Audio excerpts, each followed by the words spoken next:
Oke, selamat malam semuanya teman-teman. ISBO sebuah pembinaan Olimpiade Fisika level SMP di hari Senin, hari Jumat 23 Januari 2026. Yang pertama kita disapa dengan soal momentum. Dan ini sudah diberitahu bahwa momentum itu merupakan perkalian massa dan kecepatan. Sehingga kita bisa tinggal tulis saja momentum itu perkalian massa dan kecepatan. Ini sendiri itu simbolnya adalah P. Nah, massa ini satuannya kilogram, kecepatannya itu meter per detik.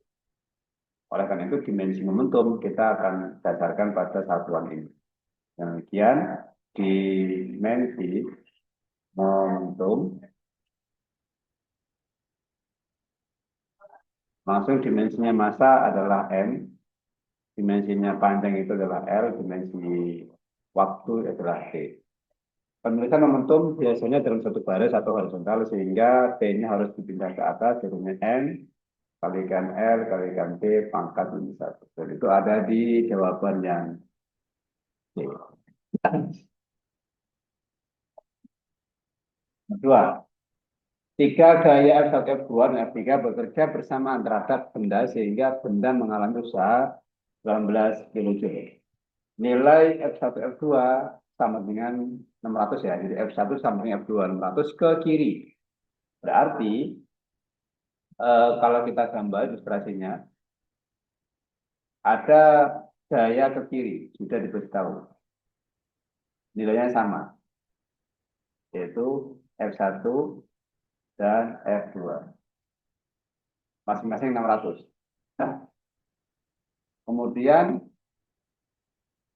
dia berpindah. Nah, ini tidak dikasih tahu berpindahnya itu ke kiri apa ke kanan. Jika kemungkinannya F2 itu bisa, F3-nya bisa ke kiri, bisa ke kanan. Kita tidak tahu F3-nya kemana. Anggap aja F3-nya ke kiri misalnya, nggak apa-apa. Jadi bisa kita misalkan F3-nya ke kiri.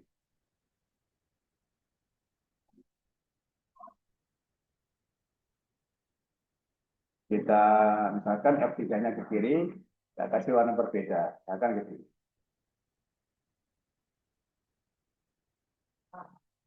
Seperti ini. Kalau seperti ini, berarti kita bisa tulis formulasinya F1 min F2 min F3. Ini menghasilkan usaha sebesar 18 kilojoule, berarti 18.000 dibagi perpindahannya sebesar 60.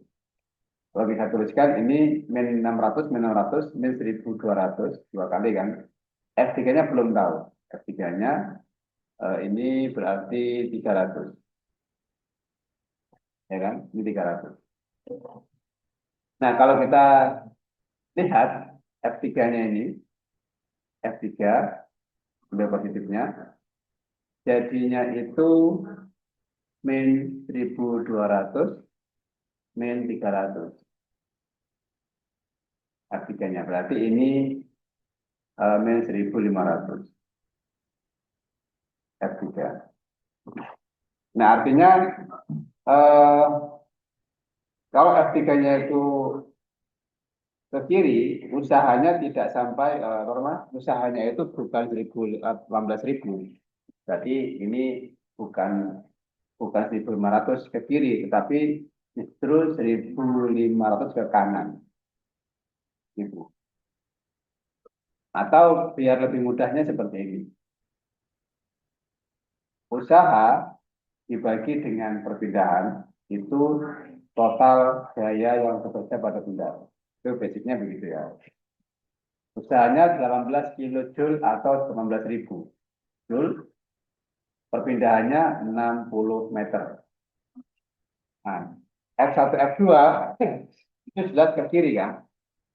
Yang ini 600, F2 juga 600 ke kiri, maka kita kasih minus.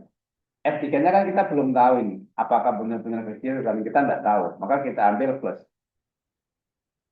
Nanti kalau hasilnya plus, berarti dia itu ke kanan. Kalau hasilnya min, berarti saya ke kiri. Untuk seperti ini. Kalau ini kan sudah tak buat ke kiri, tapi ternyata min, berarti ke kanan. Gitu. Jadi F3 itu sudah tak ambil ke kiri, tapi ternyata nilainya min, berarti dia ke kanan. Mungkin ini agak bingung. Yang cara pertama tadi kita cancel dulu aja ya. Nah, sekarang di sini kita ambil hasil baginya. 18 bagi 6 itu 3, masih bisa 0,2, 300 minus 1.200. Kita tidak tahu F3 kemana. Nah, dari sini kita bisa tuliskan bentuk ini ya. 300, 1.200 yang pindah ke kiri jadi positif 1.200. Hasilnya F3. Sehingga F3-nya adalah 1.500. Nah, ini positif berarti ke kanan. Kenapa? Karena sudah saya biarkan dari awal positif. Sedangkan ini negatif sudah ke kiri, tapi dia hasilnya min. Nilai minnya itu min 500, berarti kan dia ke kanan. Nah, jadi yang pertama ini membingungkan, tapi sama aja. Nah, kesimpulannya, F3 itu ambil bebas saja, umumkan diambil ke kanan. Nanti kalau dia benar ke kiri, matematik akan menunjukkan dia itu negatif. Kalau dia benar-benar ke kanan, dia pasti positif. Nah, kita ambil positif, tapi ternyata nilainya negatif. Positif juga, berarti dia ke kanan. Baik, saya pemisahan saya.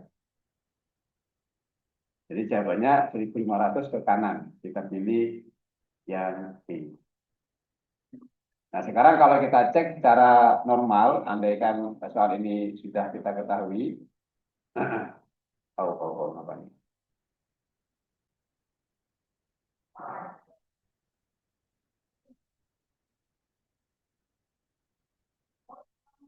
Kalau mampirnya agak lama ya, kalau bisa langsung seperti ini. One.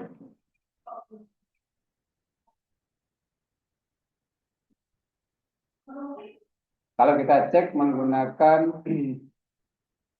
cara standar, andaikan ini ke kanan. Sehingga jawabannya adalah F3 dikurang F1 dikurang F2, hasilnya eh, apa namanya, dikalikan S dulu ya, dikalikan S, dikalikan dengan S sama dengan itu usaha 18.000. Kita akan cek apakah benar ini 18.000. Nah, kita tulis F3 ini 1.500 dikurang F1-nya 600, F2-nya 600, ini dikalikan dulu dengan 60. Lalu kita hitung ini 300 ya, ini 360. Nah, benar kan? 18.000 atau ditulis 18. Membuktikan bahwa F3-nya ke kanan. Bisa. Nomor 3. Sebuah pompa air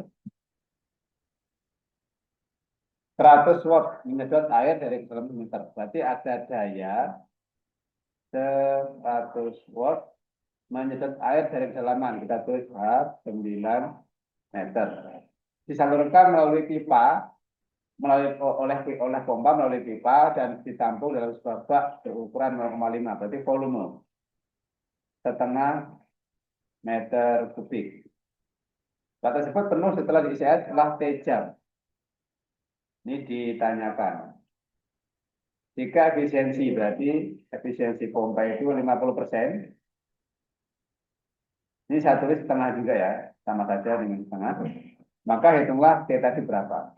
Ini jelas energi listrik yang bekerja pada pompa menghasilkan energi potensial sehingga bisa mengangkat air sejauh atau setinggi 9 meter. Berarti energi listrik, energi listrik pada pompa itu akan berubah menjadi energi potensial air. Tetapi tidak semua listrik jadi energi potensial, hanya 50%. Nah, namanya efisiensi. Maka kita masukkan nilainya sesuai data di atas, yaitu ini setengah. Itu listrik itu adalah daya dikali waktu, sama dengan potensial air adalah massa kalikan G kalikan H. Nah, massa itu kan nggak ada di soal, adanya volume. Berarti kita gunakan hubungan massa dan massa jenis. Jadi massa itu adalah massa jenis dikalikan volume. Ini bab 7. Kalau kita teruskan, ini adalah setengah. Daya kalikan waktu. Di sini massa jenis kalikan volume, kalikan G kalikan kedalaman. Targetnya mencari waktu. Sehingga untuk mencari waktu, tinggal kalikan 2 di sana. 2 dikalikan rho, kalikan V, kalikan G, kalikan H dibagi P. Daya. Nah, sekarang kita masukkan nilainya. D sama dengan 2 kali massa jenis air itu 1000. Ini otomatis harus tahu ini. 1000 kilogram per meter kubik. Ini 1000. Volumenya itu setengah tadi. Setengah meter kubik. G-nya itu 10. Dalamannya 9. Dibagi dayanya 100 watt. Oke. 2 dikalikan dengan setengah 1 ya. Jadi ini hilang. Terus ini 100-nya hilang. Tinggal 10 dikali 10 kali 9. 900 jadi. Jika ketemunya 900, berarti T itu setara dengan 900. Ingat, untuk satu ini adalah detik. Pertanyaannya adalah T jam. Nanti berapa ya? Kita masukkan. Detik diubah ke jam dibagi dengan 3600. Sudah jadi jam. Ini kalau kita tulis seperempat ya. Seperempat jam atau 15 menit. Jawabannya ada di do.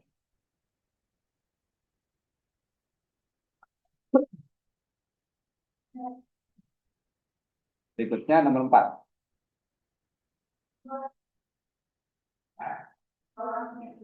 Perhatikan gambar di samping kutub C dan D adalah C itu di sini ya. Ini C, ini D.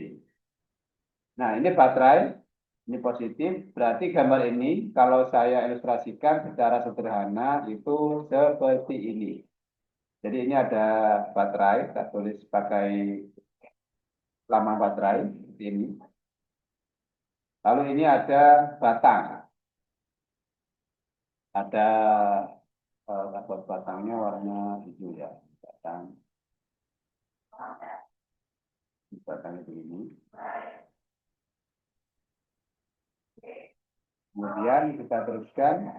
Nah, ini lewatnya belakang batang, belakang dulu. Nah, lewat belakang langsung muncul di atasnya ini. Terus seperti itu.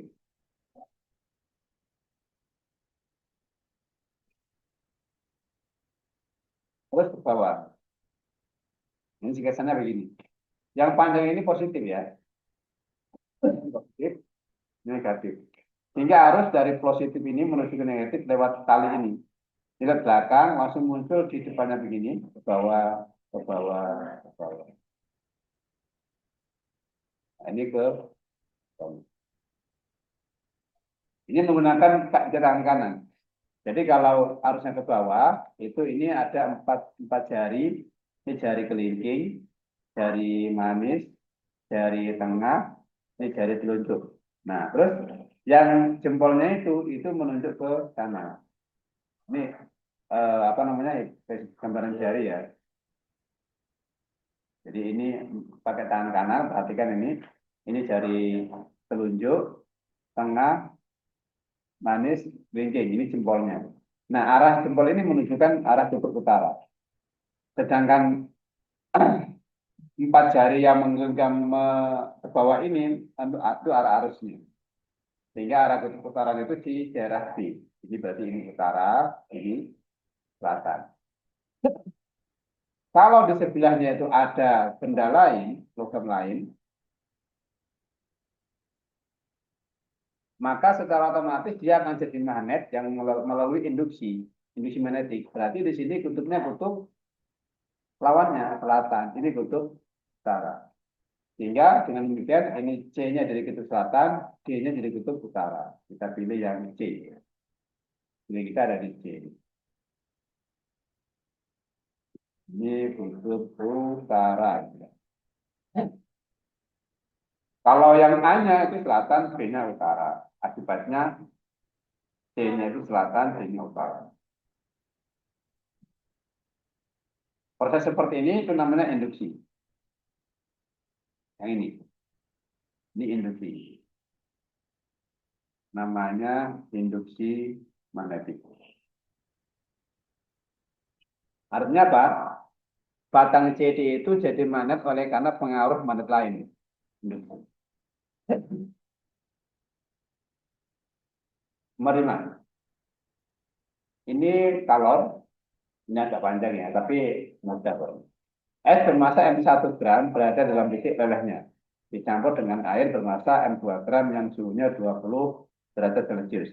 Nah, berada di titik leleh itu artinya suhunya 0. Es berada di titik lelehnya. Titik leleh es itu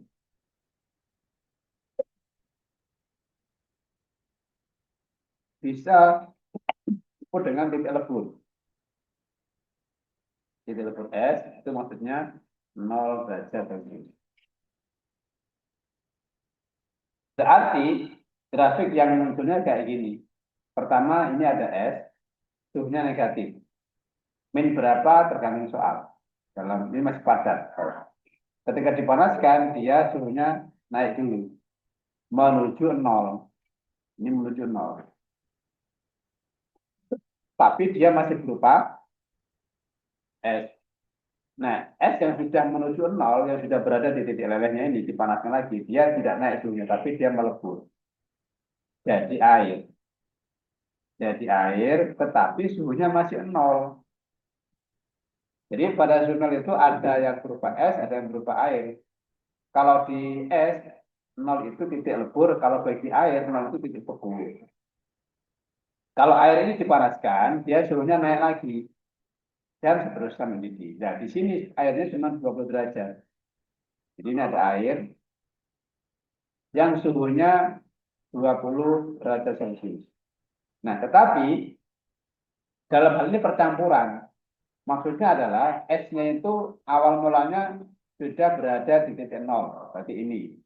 Ketika dicampur dengan air, berarti ini turun suhunya.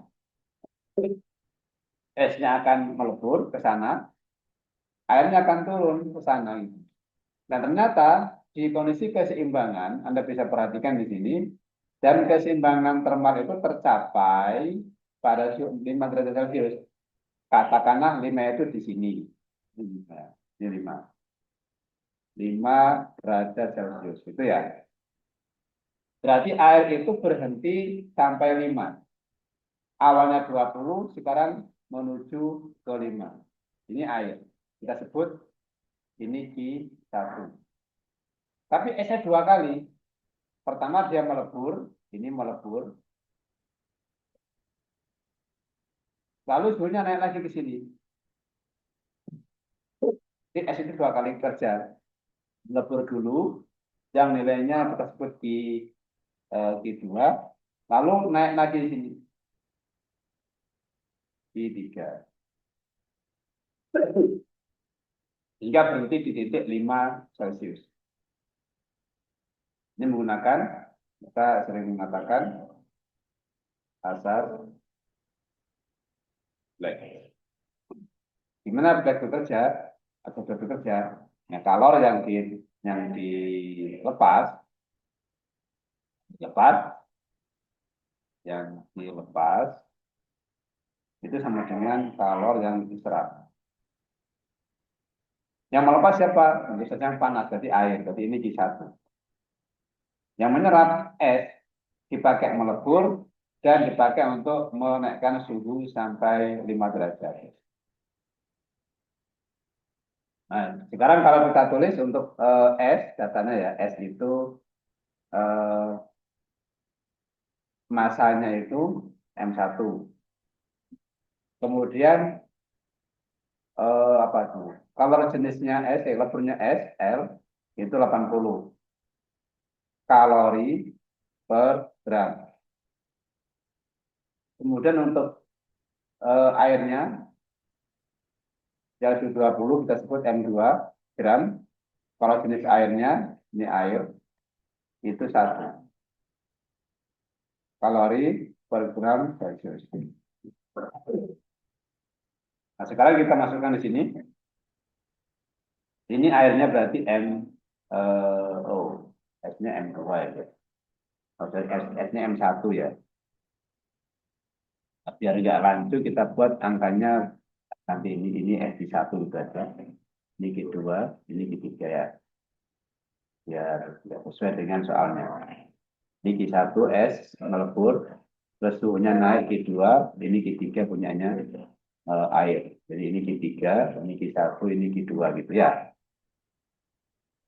Nah, ini Q3, ini Q1, ini Q2. Oke.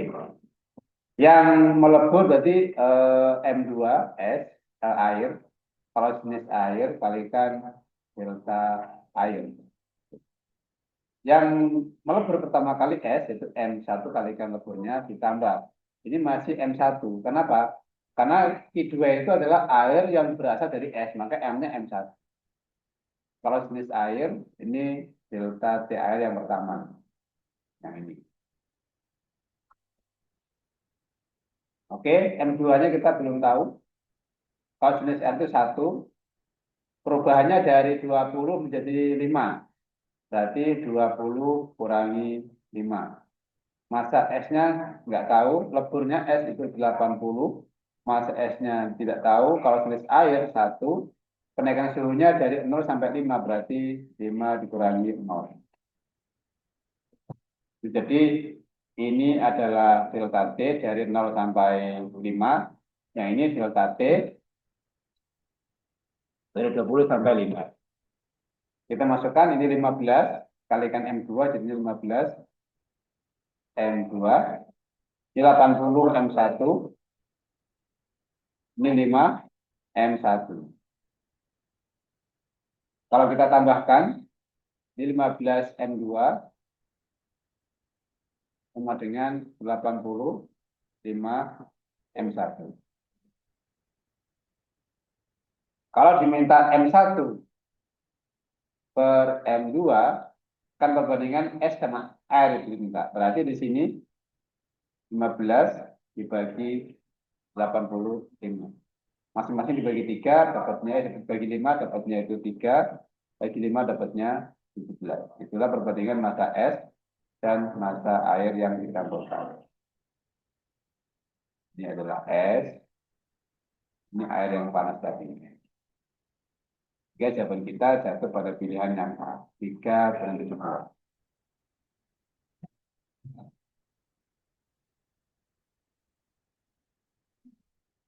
Menang. Sebuah proyektil 200 gram ditembakkan condong 37 derajat terhadap arah mendatar dengan mesin sederhana menggunakan pegas. 200 Newton per meter. Pegas tertekan 10 cm, maka setelah terlepas proyektil akan mencapai jarak maksimum. Jadi pertama ada massa proyektilnya 200 gram. Kemudian tentu saja kita olah ini menjadi 0,2 gitu aja langsung kilogram. Ada sudut kemiringan atau elevasi sebesar 37 derajat. Lalu ada pegas Newton per meter. Ini berarti konstanta pegas otomatis. Konstanta pegas sebesar 200 Newton per meter. Pegas tertekan berarti ini pertambahan pegas, perubahan panjang pegas 10 cm. Kita jadikan meter langsung. Berarti berapa nih? 10 pangkat min 1 lah. Meter, 1/100. Pertanyaannya, setelah dia terlepas, proyektil itu akan mencapai jarak maksimum. Kita ingat gerak proyektil itu sama dengan gerak parabola. Bahkan seringkali disebut bahwa gerak parabola itu disebut juga gerak proyektil. Ilustrasinya adalah ini ada pegas tertekan,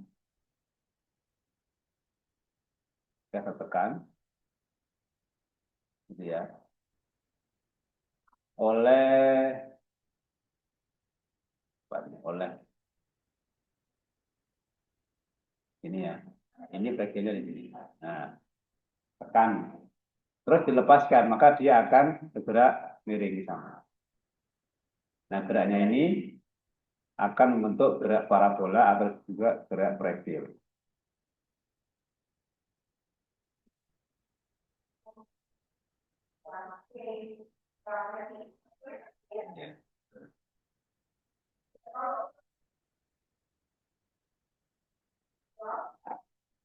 Nah, sudutnya ini itu 37 derajat atau theta. Nah, ini kesananya punya kecepatan awal yang belum diketahui di soal. Dia punya kecepatan ini gara-gara dilempar oleh pegas. Dilempar oleh pegas dengan kekuatan tertentu. Jadi yang kita ambil di sini usaha pegas berubah menjadi yang uji kinetik. Yang sanggup melemparkan benda ini sejauh delta X ini. Ini adalah yang dicari. Jarak maksimum X maksimum ini. Sejak ditembakkan sampai jatuh kembali itu berapa meter. Nah, X maksimum itu, mencari X maksimum, itu kalau kita ingat ya di parabola, jarak maksimum, yaitu V awal kuadrat dikalikan sinus. 2 kali sudutnya dibagi dengan Q. Nah, kita nggak punya ini. V0 nggak punya. Nah, dari bekas itulah kita dapat V0. Terus catatan lagi, di matematika kita sudah pernah disampaikan bahwa untuk sin 2 alfa itu sama dengan sin 2 alfa, tidak. Sin 2 alfa itu sama dengan 2 kali sin alfa dikali cos alfa. Nanti uraikan lagi. Berarti kalau sin 2 kali alfa, berarti alfanya 27, sin kali 2 kali 37, itu sama saja kita mencari 2 kali sin 37 dikalikan cos 37. Berapa nilainya? 2 dikali sin 37 0,6, cos 37 0,8. Ini hafalannya untuk sin cos. Harus hafal. Catatannya itu sin 37 sin 37 itu 0,6 atau 3/5. Untuk nilai cosnya itu 0,8. Oke, kita teruskan.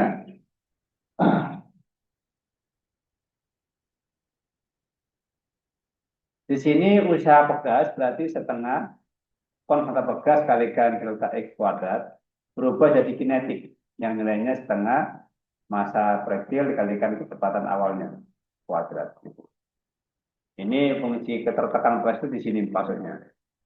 Masing-masing ruas ada setengahnya, bisa kita cancel setengahnya. Tinggal K kalikan delta X kuadrat sama dengan M kalikan V awal kuadrat. Artinya apa? V0 kuadrat ini bisa kita ubah jadi K kalikan delta X kuadrat dibagi dengan M. Itu V0 kuadrat. Kalau kita hitung duluan di sini, V0 kuadrat itu, berarti K-nya tadi ketemu 200, di soal ada, delta X-nya 10 pangkat min 1. Tetapi bentuknya kuadrat. Dibagi M. M-nya 0,2. Hasilnya di sini 200. 10 pangkat min 1 kuadrat pangkat min 2 dibagi 0,2. 200 kalikan 0,01 dapatnya 2 dibagi 0,2. Berarti ini 10. Itu V kuadrat. Berarti ini satuannya M per S kuadrat. Karena masih kuadrat, belum meter sekon. Karena butuhnya kan kuadrat. Tinggal masukkan. Dengan demikian jarak maksimum jadi yang dimaksud X maksimum adalah kita masukkan ke rumus di atas.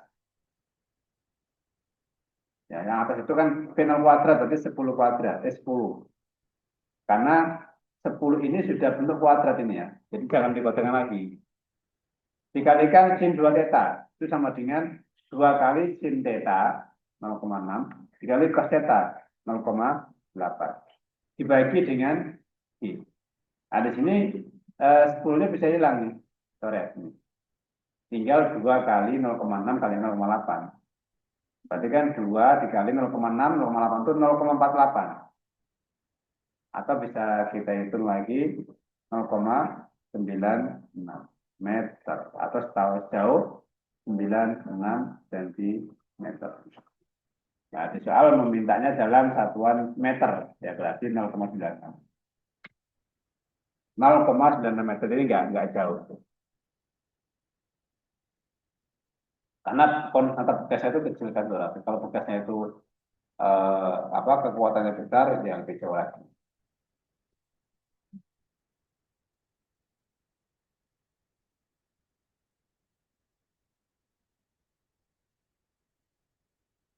Berikutnya nomor 7.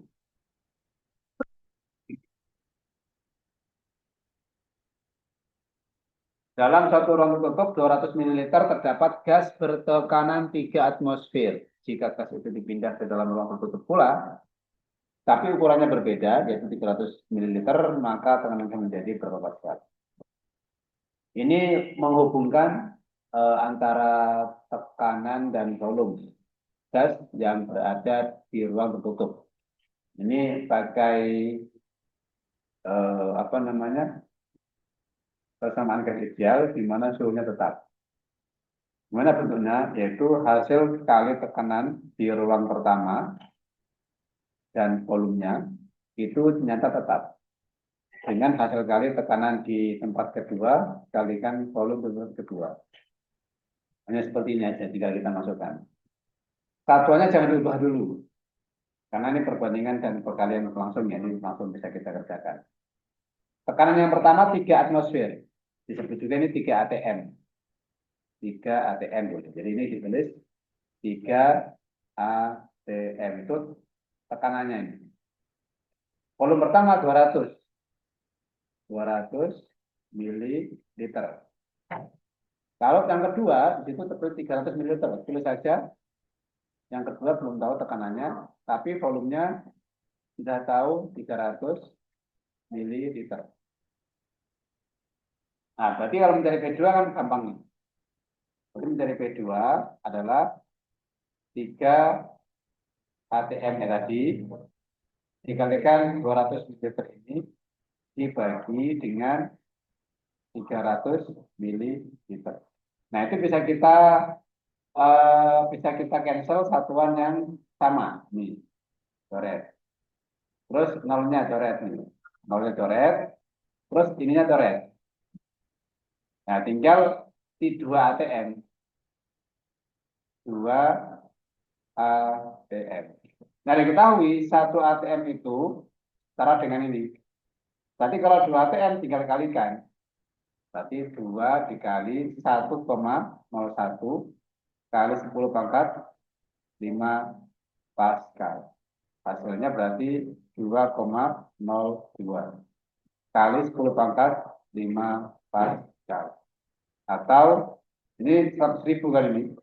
202 dikalikan 100.000. Ya, berarti hasilnya berapa? Ya 202. Nolnya tinggal 3 sini. 1, 2, 3. 202.000. Jawaban kita ada pada opsi yang C.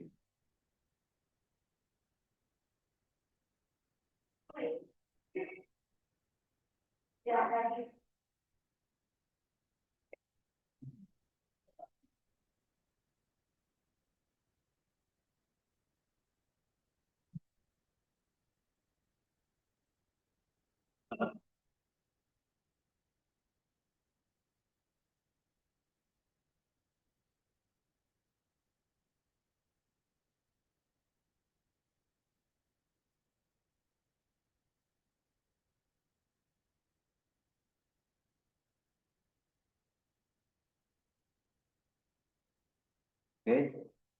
Yang nomor 8.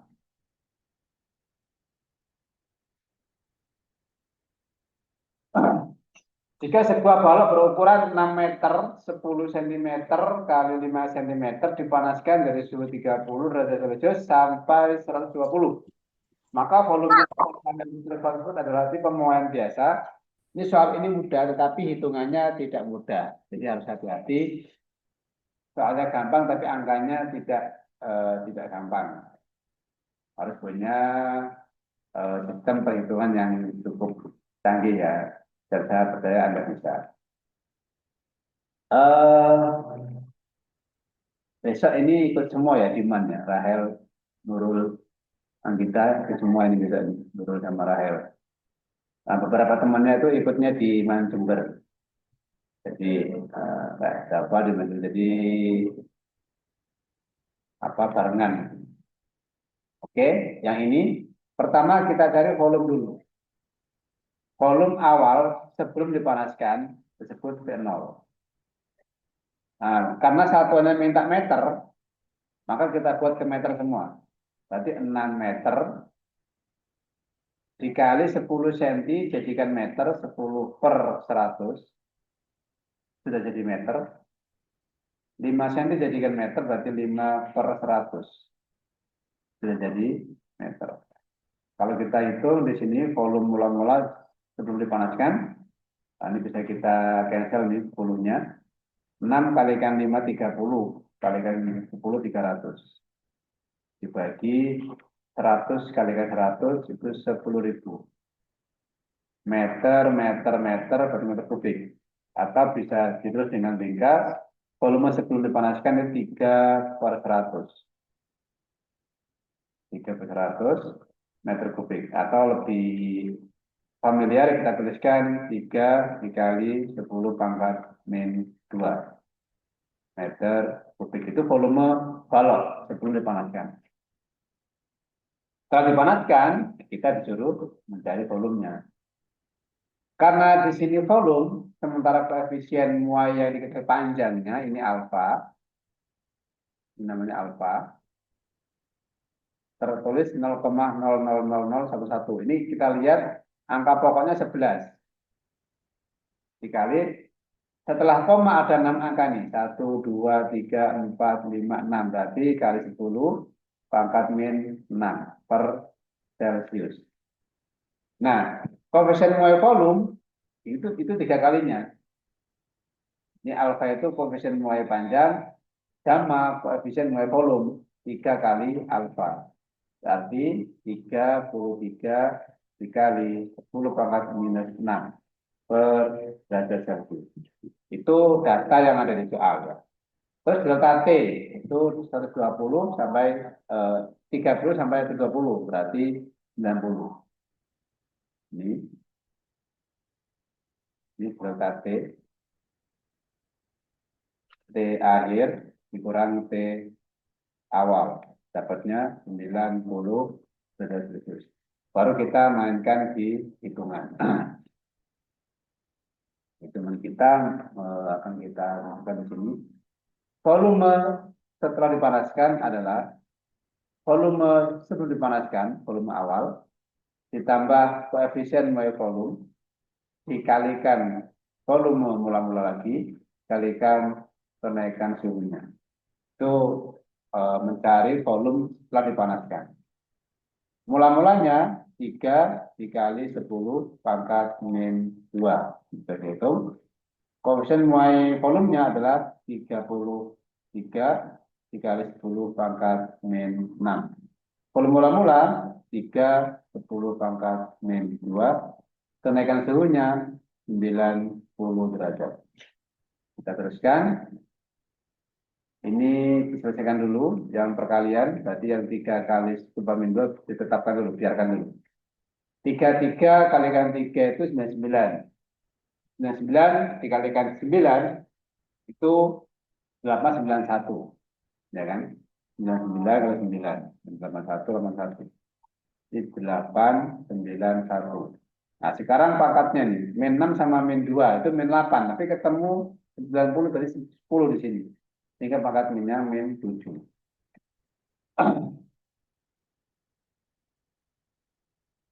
Min 6, min 6, min 8, maksudnya begini, ini pangkat min 6, lalu ini pangkat min 2, berarti min 8, tapi di sini ada 10, 1 ini, sama aja plus 1, berarti min 6, min 2, plus 1, jadi min 7.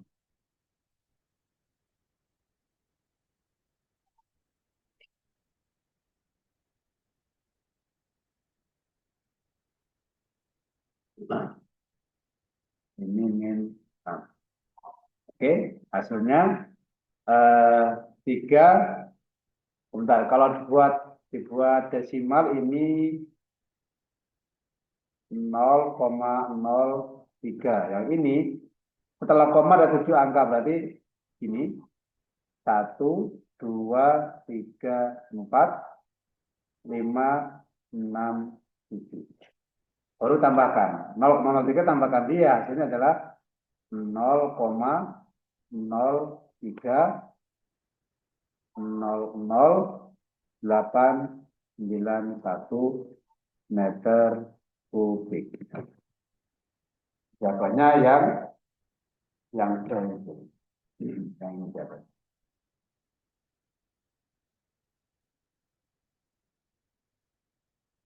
Karena 3 kali 10 pangkat min 2 tambahkan 8 dengan 1 kali 10 pangkat min 7 nggak bisa tambahkan langsung karena pangkatnya berbeda. Maka dibikin apa namanya desimal. Menjumlahkannya komanya harus lurus ya. Jadi 0,0000891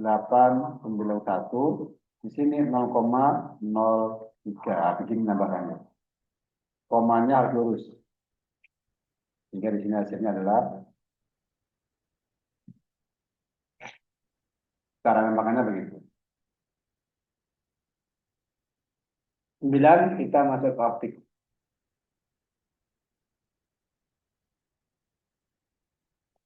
Perhatikan sketsa pembentukan bayangan yang ditunjukkan oleh berikut. Kekuatan yang saya ini nggak harus tahu, tapi sudah dikasih apa kata kunci itu lensa, berarti bukan cermin. Dari gambar juga menunjukkan ini lensa. Pertama saya tunjukkan dulu sinar yang berlaku di situ. Yang pertama, sinar data yang sejajar sumber utama ini itu dibiaskan seakan-akan berasal dari fokus. Jadi yang datang dari sumber utama, yang datang sejajar sumber utama dibiaskan seakan-akan dari fokus. Itu yang pertama. Yang kedua, sinar yang datang menuju ke fokus dibiaskan sejajar dengan sumber utama ini. Sehingga terbentuk bayangan yang ada di depan lensa ini. Hasil perpanjangan dari sinar biasnya ke sana dan ke sini. Nah, ini ketemunya di sini. Itu perpanjangan sinar bias namanya. Nah, gambar ini itu menunjukkan bahwa fokusnya itu negatif di sini. Dari gambar menunjukkan bahwa fokusnya negatif. Karena sinar biasnya berasal dari fokus. Seolah-olah, gitu kan. Maka ada garis putus-putus ini. Jadi, sinar biasnya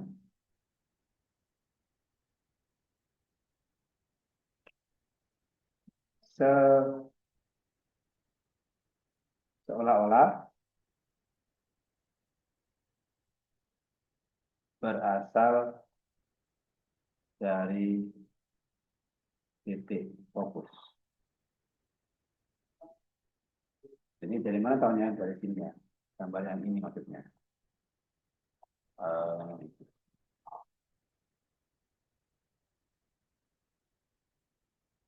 Nah, gambar yang ini itu kita bisa lihat bahwa itu seolah-olah berasal dari fokus. Kalau ada sinar bias berasal dari fokus, maka artinya ini merupakan cermin dari lensa cekung. Berarti ini lensa cekung. lensa cekung itu nilai titik jarak fokusnya adalah negatif. Nah, bayangannya selalu maya. Ini kita harus sudah tahu tentang lensa cekung. Bayangan yang dibentuk itu memiliki sifat seperti cermin cembung, yaitu selalu maya, selalu tegak, dan selalu diperkecil. Nah, bayangan maya itu efeknya apa? Efeknya itu nanti dalam perhitungan S-aksenya bernilai negatif. Jadi lensa cekung itu S-nya negatif, cara bayang juga negatif, selalu begitu untuk lensa cekung. Karena nggak ada lagi kemungkinan kecuali lensa cembung. Nah, dari sini kita bisa langsung tahu. Terus yang kedua, kekuatan lensa. Kekuatan lensa itu lambangnya P. Ini mengingatkan barangkali ada yang sudah lupa. Kekuatan lensa itu lambangnya P. Nah, nulisnya adalah menggunakan 100 dibagi dengan jarak fokus. Dengan catatan di sini F-nya dalam satuan sentimeter. Kalau F-nya dalam meter ya 1 per F. Intinya apa? Kita nyari F-nya dulu. Kita lihat 1 per F. 1 per jarak benda tambah 1 per jarak bayangan. Jarak bendanya di situ tertulis 10 cm. Perhatikan bendanya ada di sini kan. Ini bendanya ini. Jaraknya yang ini. 10 cm. Sementara bayangannya ada di sini. Jarak bayangannya itu mana? Ya yang ini harusnya ini. Enggak diketahui. Tapi kita dibantu oleh data yang 6 ini. Berarti ini 4. Sedikit berpikir ya. Benar sedikit. Berarti untuk jarak bendanya itu 10. Jarak bayangannya itu adalah 4. Ingat dia maya maka kasih min. Min 4. Kalau enggak, itu dianggap lensa lain. Lensa cembung itu salah. Itu perlunya kita memahami salah satu alat optik tentang karakteristiknya itu.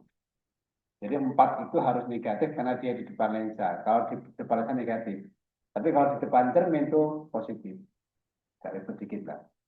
Nah, dari sini kita bisa tuliskan 10 dan 4 jadikan 20. Ini kalikan 2 per 20. Ini kalikan 5 per 20. Sehingga 1 per F itu nilainya kita ketahui min 3 per 20. Berarti kalau kita diminta 100 per F, ya kalikan 100 saja nih. Ya kan? Berarti 100 dikalikan 1 per F. 1 per F-nya sudah kita dapatkan di atas, yaitu minus 3 per 20. Nah, 300 bagi 20 kan 15. Nah, nilainya berarti negatif 15 di optri. Dan itu ada di jawaban yang C. Yang C. Kan? Karena 1 per F. Mintanya kan ini. Nah, kita sudah punya 1 per F. Tinggal kaliin 100. Berarti ini dikali 100.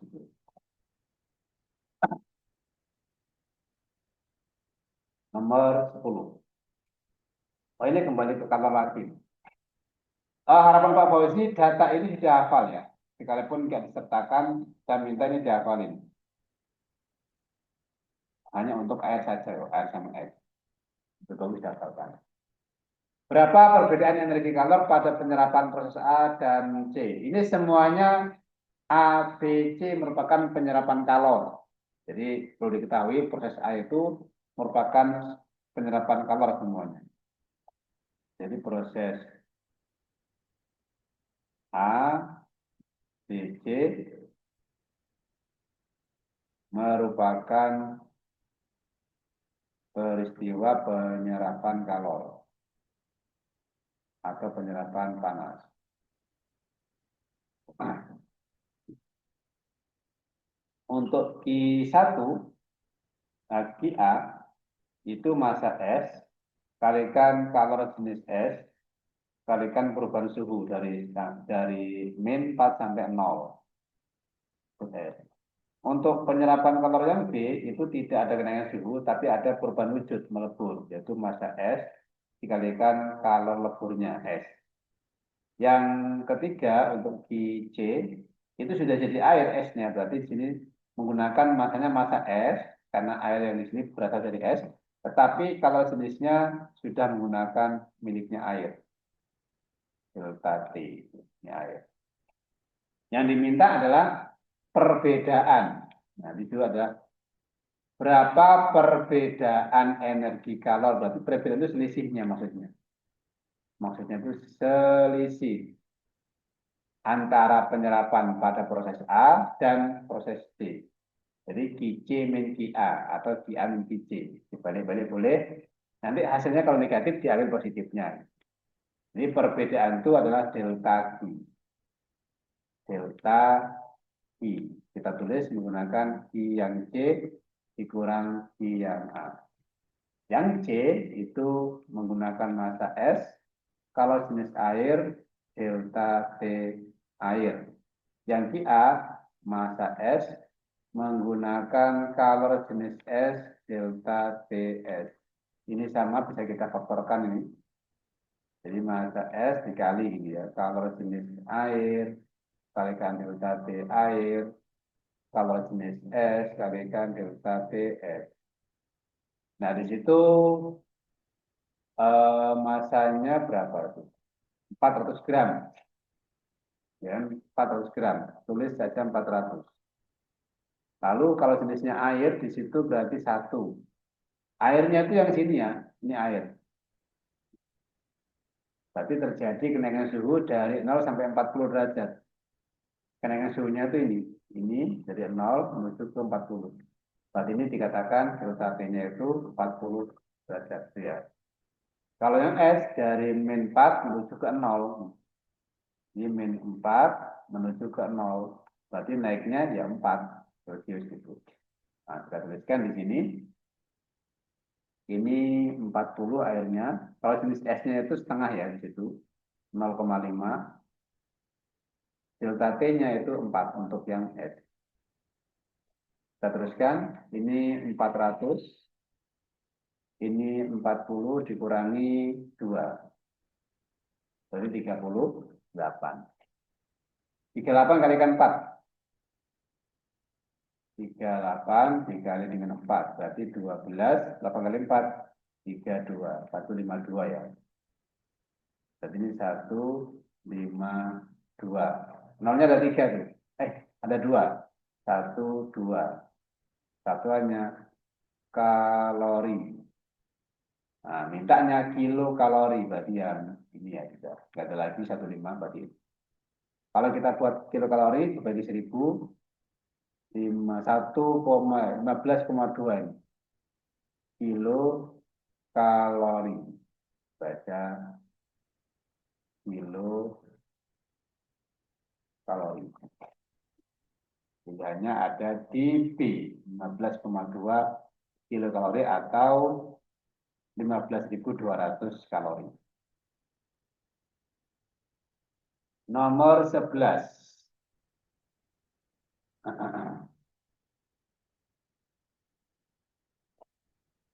Tekanan sebesar 16 kilopascal diberikan pada zat cair yang memiliki rapat massa 2 gram per mililiter. Dengan tekanan tersebut, zat cair akan mengalir dengan kecepatan berapa? Ini mungkin nampak asing ya, tapi sebenarnya kalau hubungan antara tekanan dan kecepatan itu bisa dijumpai melalui hukum Bernoulli.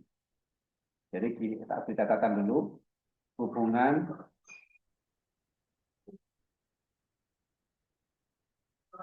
tekanan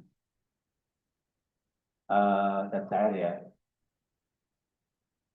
Tekanan zat cair dan kecepatannya, kecepatan alirannya dapat kita jumpai di hukum Bernoulli.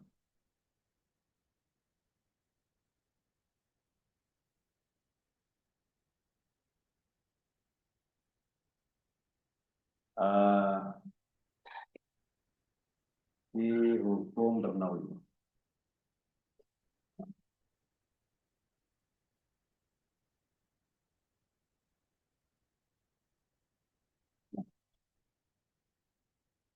Dan kalau kita ingat hukum Bernoulli itu, ini hukum Bernoullinya ya, belum membahas soal ini masih.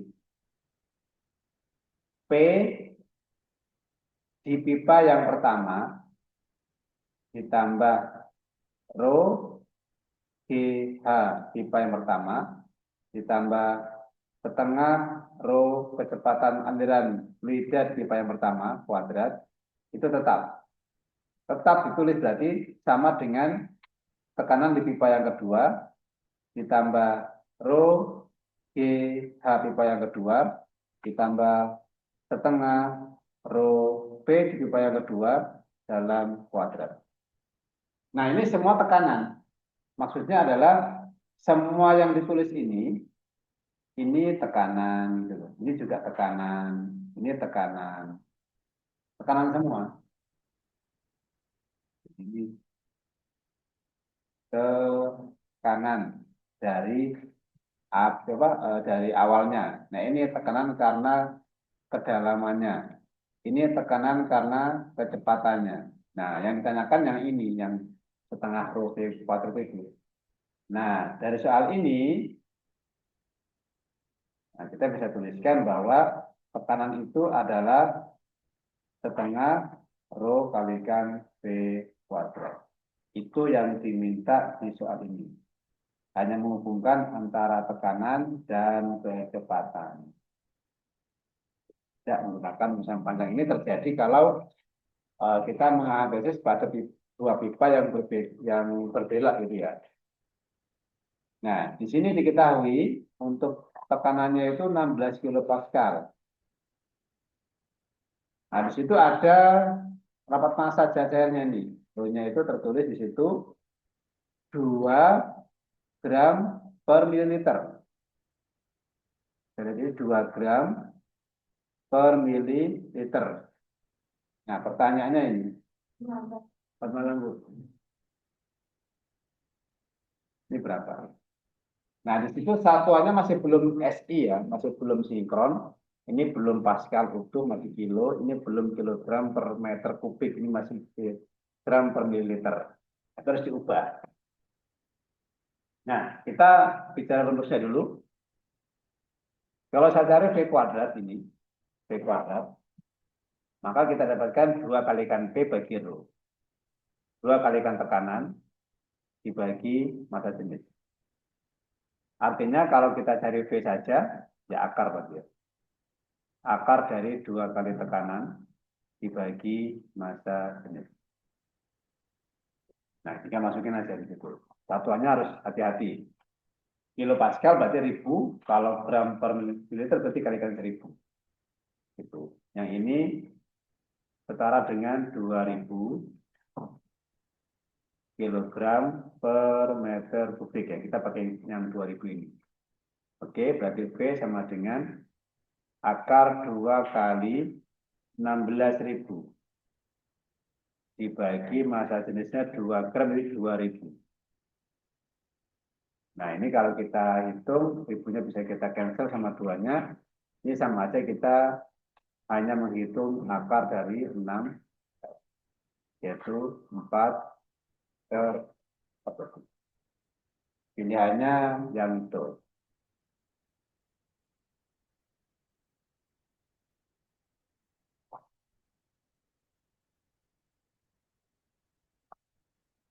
Sampai sini pertanyaan, kita Nurul, Rahel.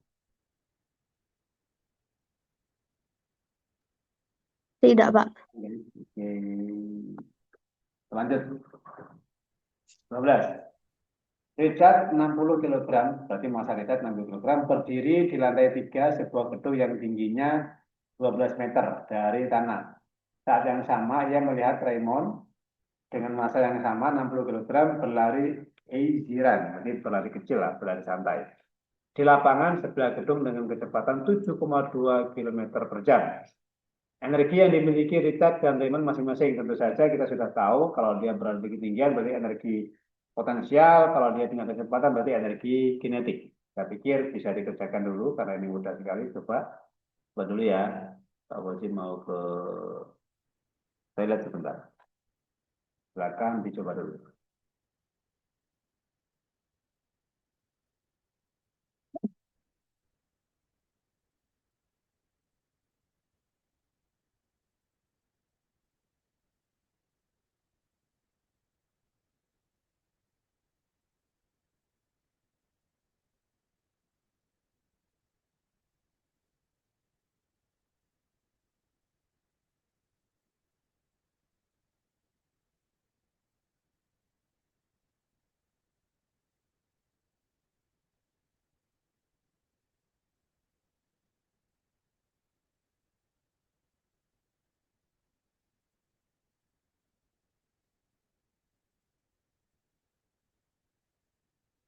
Kalau seperti ini layarnya kelihatan nggak?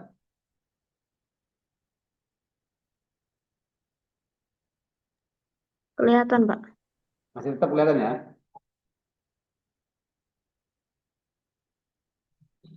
Gelap atau masih ada tulisannya? Masih ada tulisannya. Oh ya udah tinggal dulu. Takutnya pas tinggal malah gelap. Kalau di laptop responnya malah gelap.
Oke, kita lanjut.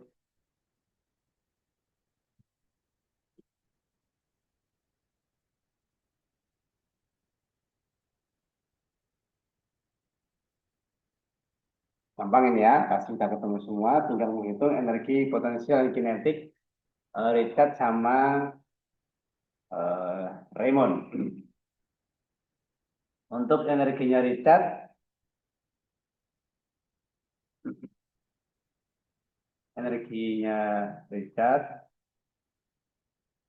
berarti energi potensial, karena dia berada pada ketinggian 12 meter.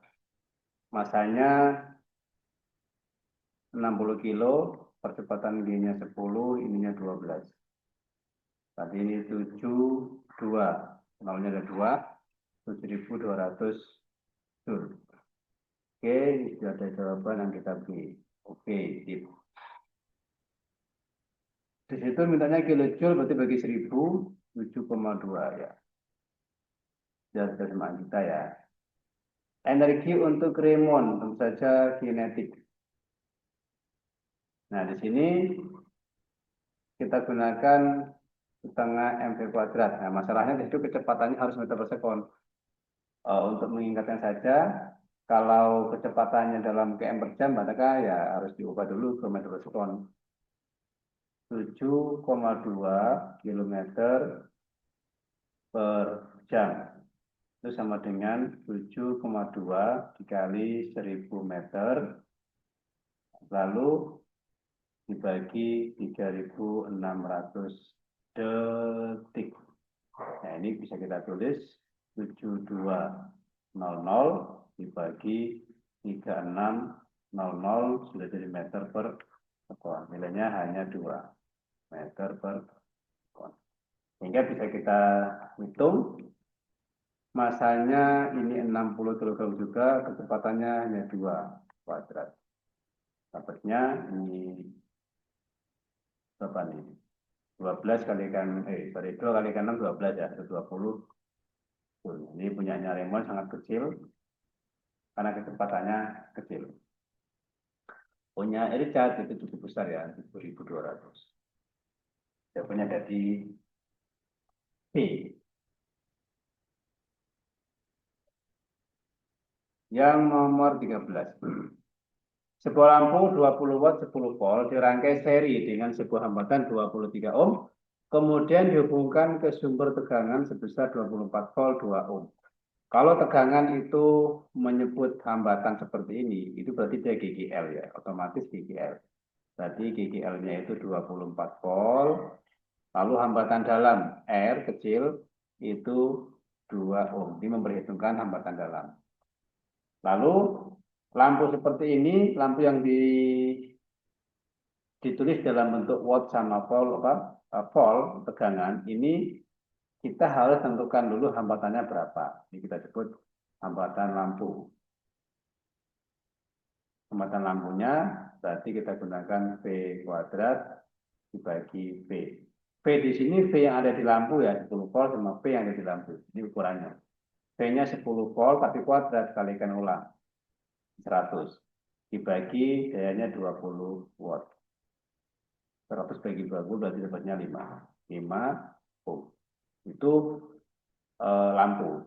Itu sama aja kita disebut seperti ini. Sebuah hambatan 5 ohm gitu. Dirangkai seiring dengan hambatan 23. Di hambatan yang pertama dinyatakan dalam satuan karakteristik atau spesifikasi lampu. Maka kita bisa gambarkan ini lampu simbolnya lingkaran dikasih silang seperti ini. Yang sudah kita tahu hambatannya 5 ohm. Sudah kita hitung tadi di awal. Ini diseri dengan hambatan lain yang nilainya 23 ohm. Lalu rangkaian seri ini dihubungkan dengan tegangan baterai lah begitu ya. Tegangan baterai sini.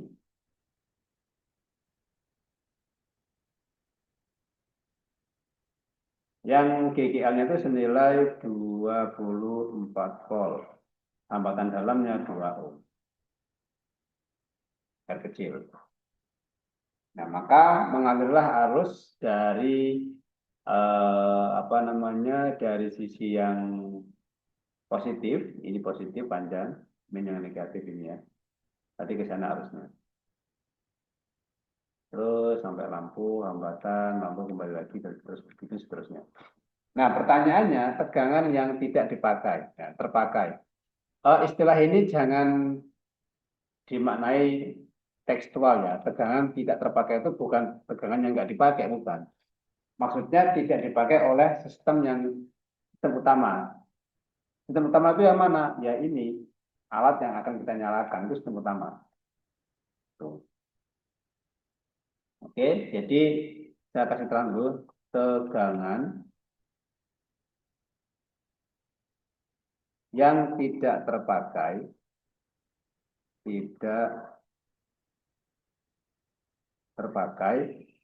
maksudnya tidak dipakai oleh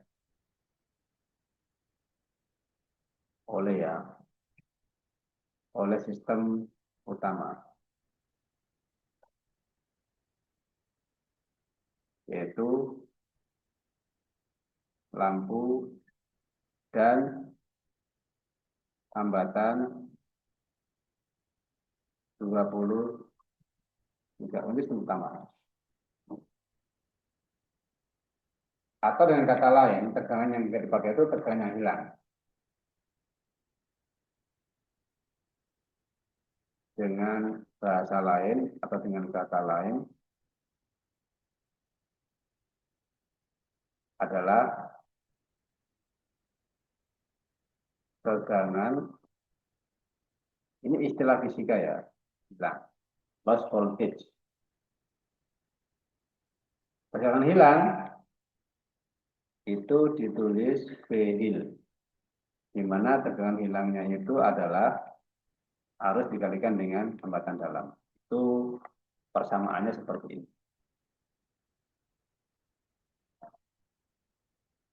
Nah, tinggal R-nya sudah ketemu 2 ohm, tinggal I-nya ini yang kita cari.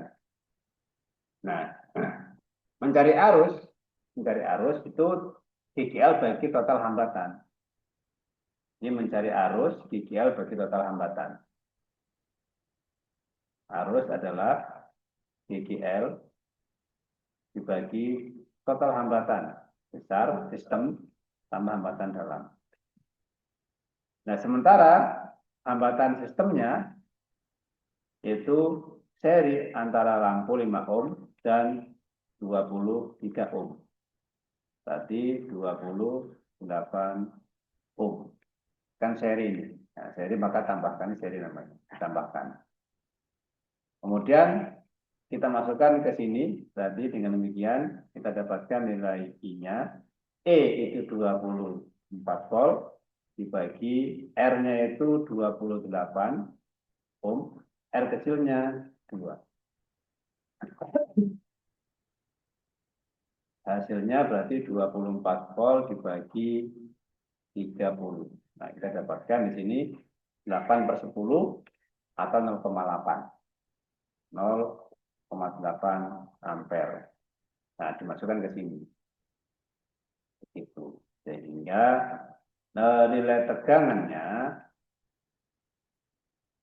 yang tidak dipakai yang bilang adalah I 0,8 R 2 ohm 1,6 volt. Jawabannya ada di B 1,6 volt.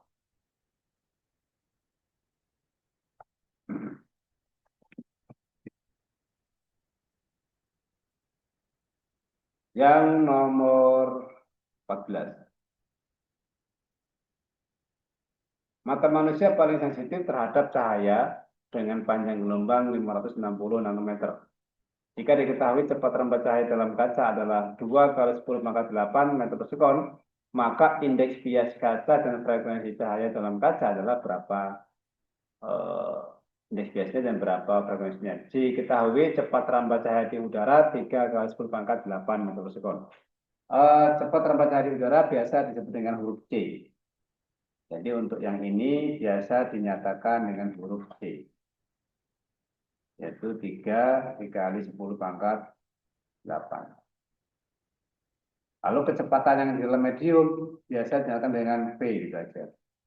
V dalam medium lebih kecil berarti 2 kali 10 pangkat 8 meter per sekon.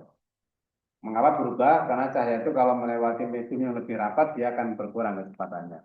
Tapi ada yang tidak berubah. Nah, ini perlu disampaikan di sini ya. Cahaya melewati dua medium. Misalkan di sini udara, ini kaca ya, kaca, ini kaca,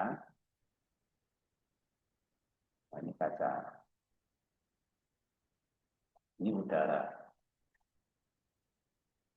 Nah, kalau ada cahaya lewat, itu artinya kaca dikatakan melewati dua medium. Ini cahaya. Dan seterusnya. Nah, ketika melewati di sini itu frekuensinya sama. Jadi frekuensi di udara dengan frekuensi di dalam kaca itu sama. Tapi cepat rambat berbeda, panjang gelombang berbeda. Kalau di sini tak tulis ini frekuensi ketika di udara, cepat rambat ketika di udara itu pakai huruf C. Kemudian panjang gelombang di udara. Di dalamnya ini ada cepat rambat di dalam kaca, frekuensinya tersebut frekuensi di dalam kaca. Ada cepat rambat dalam kaca B, ada panjang gelombang dalam kaca, kita sebut lambda K. Nah, ini frekuensinya tidak berubah. Jadi ke kalimatnya itu cahaya yang melalui atau melewati atau merambat di dua medium berbeda atau lebih ya, di dua medium yang berbeda tidak mengalami perubahan frekuensi.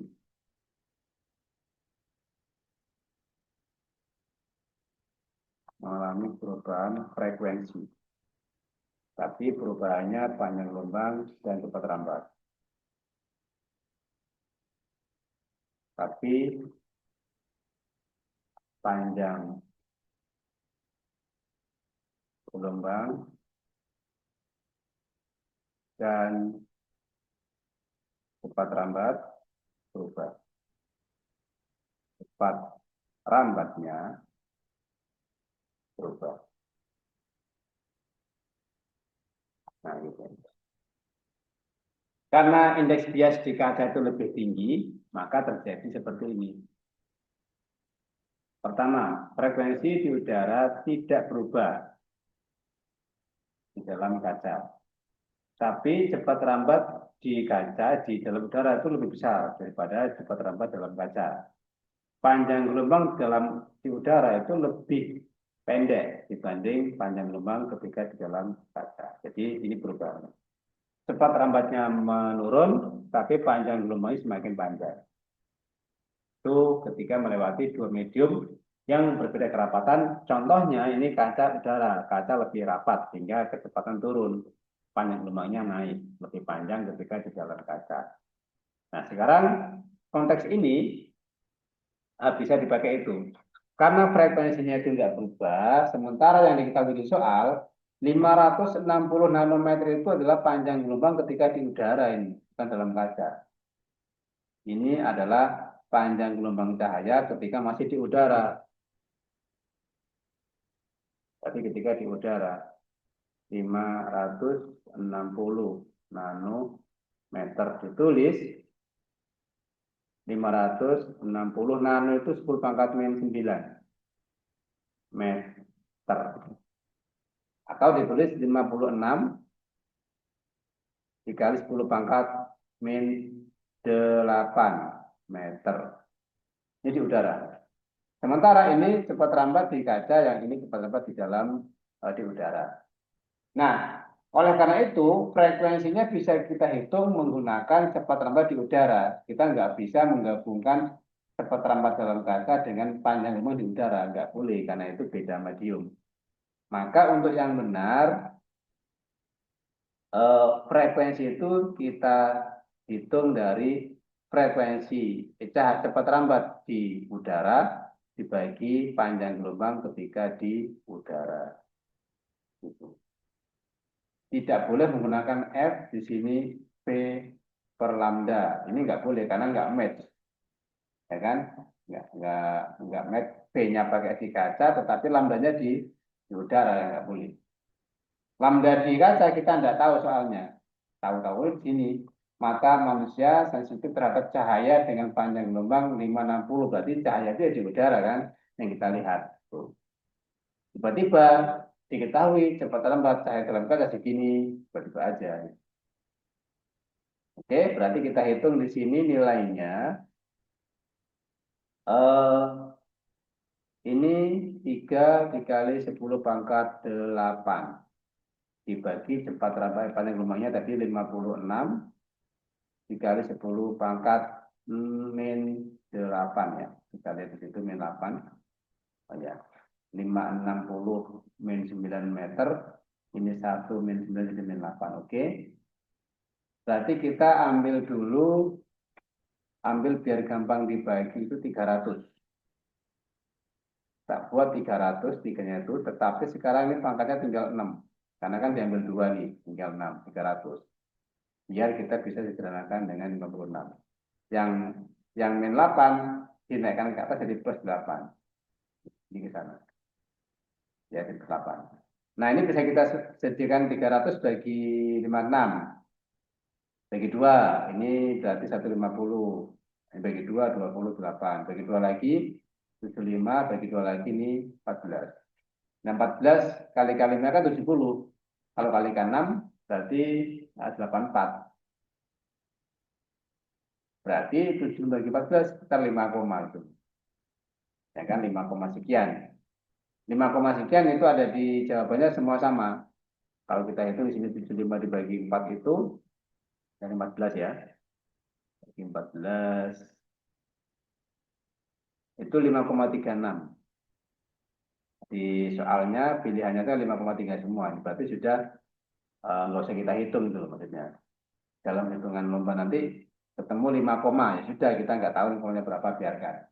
Jelas ini 5, tapi kita masukkan apa adanya 5,37. Nah, pangkatnya ini harus benar. 6 tambah 8 itu 14. Yang pangkat 14 itu hanya ada di do ini. Berarti ini jawabannya.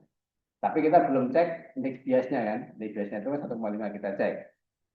Bagaimana kita menghitung indeks bias kaca melalui soal seperti ini? Ya kita tinggal bagi aja perbandingan cepat lambat di dalam udara dan dalam kaca. Itu indeks biasnya.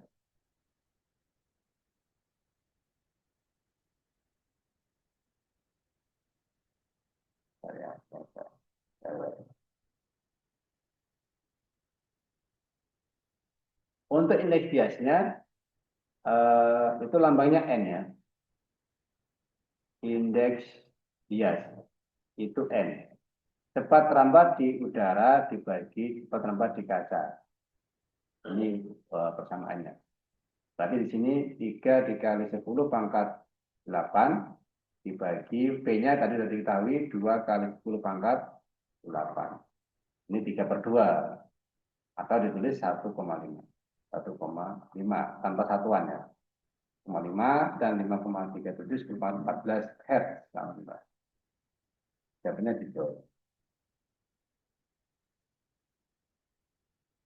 Yang berikutnya, sebuah sumber bunyi dengan daya akustik 12,56. Daya akustik itu lambangnya P, guys. P. Daya akustik, daya yang dihasilkan. Jadi definisinya apa? Seluruh energi yang dihasilkan oleh bunyi setiap detik. Itu namanya daya akustik. Seluruh energi yang dihasilkan oleh berbunyi.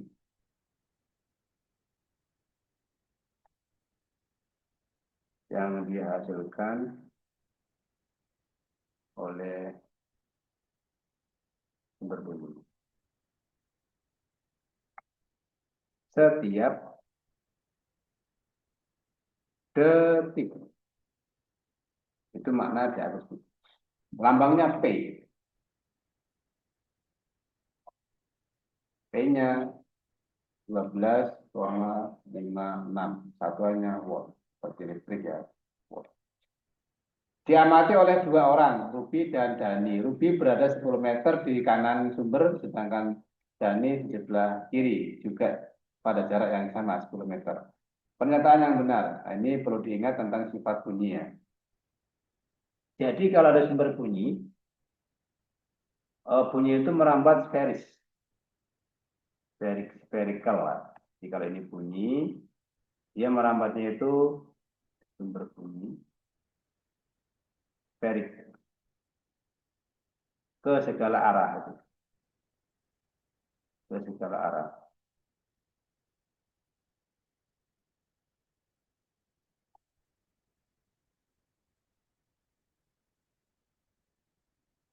Sampai menjauh. Sejauh yang dapat dijangkau oleh suara itu.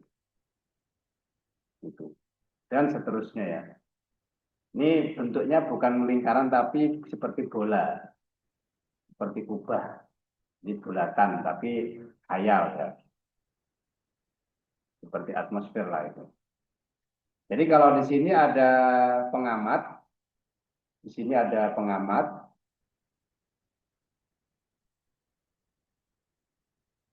misalkan ini pengamat,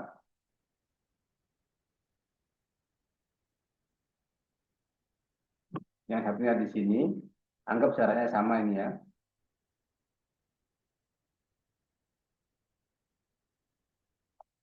Ini pengamat pertama, pengamat kedua, kita sebut pakai nama saja, Ruby dan Dani tadi ya. Nah, ini Ruby, ini Dani. Oke. Nah, jarak mereka ini sama. Jarak gimana? Jarak mereka terhadap sumber. Ini sama. Sama-sama 10 meter. Ini juga sama. Jaraknya 10 meter juga di sini.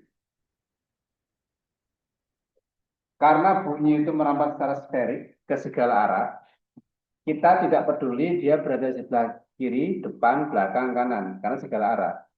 Yang kita pahami, yang kita hitung adalah berapa jaraknya.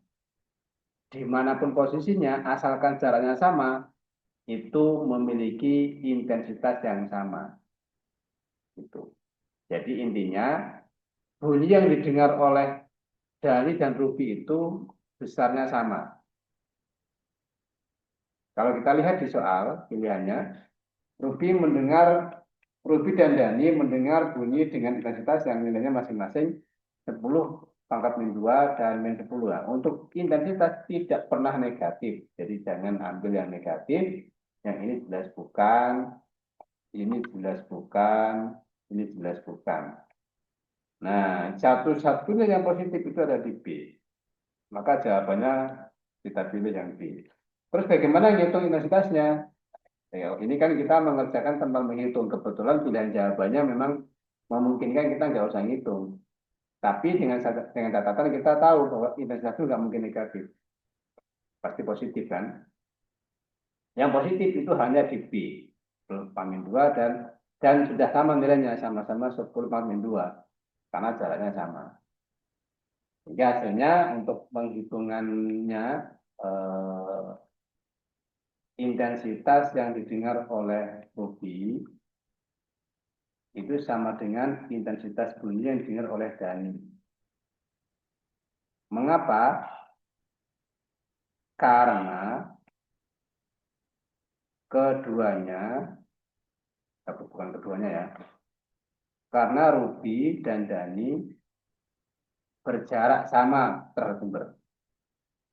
Karena jarak Ruby ke sumber bunyi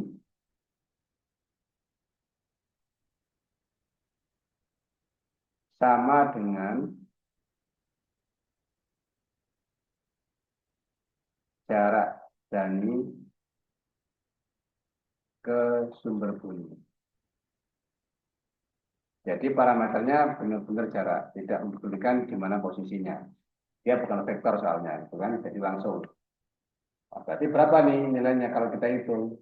I itu adalah daya akustik dibagi luas permukaan bola, yaitu 4 pi r kuadrat. Kita hitung daya akustiknya itu 12,56 dibagi 4 dikali pi, pi-nya itu 3,14 dikali R-nya, jaraknya itu 10 meter, maka 10 kuadrat. Kalau kita lihat, 4 dikalikan 3,14 itu kan 12,56 itu. Artinya apa? Ini sama. Ini satu hal yang sama, bisa kita coret. Tinggal 1/10 pangkat min 2. Ini sama dengan 1/10 pangkat min 2. Artinya, pangkat 2. Kan belum dipindah nih. Jadinya 10 pangkat min 2. Satuannya, daya itu watt, luas permukaan bola, meter persegi. 10 pangkat min 2 watt per meter persegi. Itu cara menghitungnya. Jadi cukup besar suara ini, karena cukup sekali ya.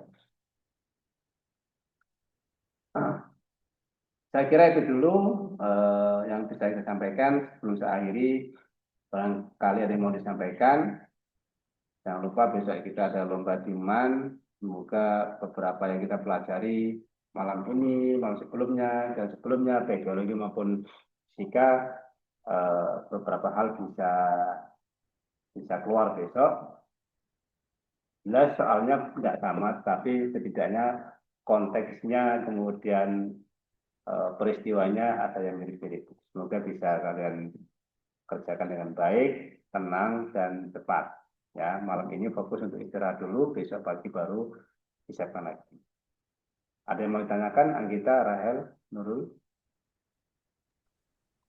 Tidak, Pak. Tidak, Pak. Oke, terima kasih Nurul, Anggita, sama Rahel. Selamat malam semuanya. Selamat beristirahat, selamat berakhir pekan, selamat menyongsong pertandingan besok pagi di Mantuteng atau di tempat lain yang mungkin bersamaan. Tetap semangat, selamat malam, kita ketemu lagi besok pagi di mana saja di sana. Thank you. Pak. Sama-sama. Terima kasih, Pak. Thank you. Selamat malam.